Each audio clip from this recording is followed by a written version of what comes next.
Liberty Railfan presents Morristown Line Detours over the Boonton Line. Due to a past storm, major catenary damage occurred at Maplewood on the Morristown Line. Hello Liberty Rail fans, I'm Adam Lundquist and welcome to my channel. If you like what you see, please comment, like, and subscribe, and don't forget to hit that notification bell.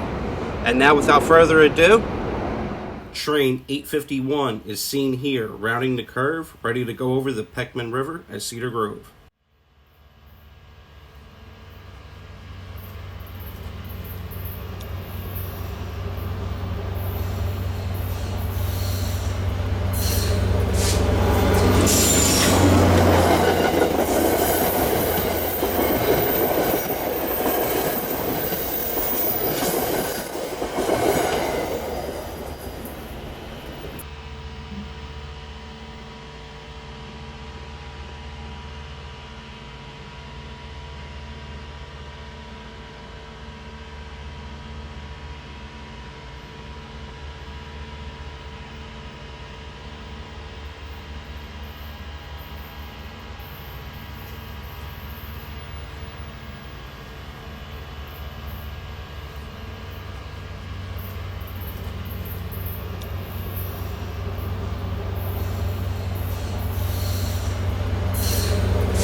Changing it up, now here in Wayne, right next to the Passaic River, is regularly scheduled train 1003 to Denville.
The last detour train for this video, 853 to Mount Olive.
Folks, thanks for watching another Liberty Railfan production video. I'm Adam Lundquist, signing off. Till next time, keep those trains moving.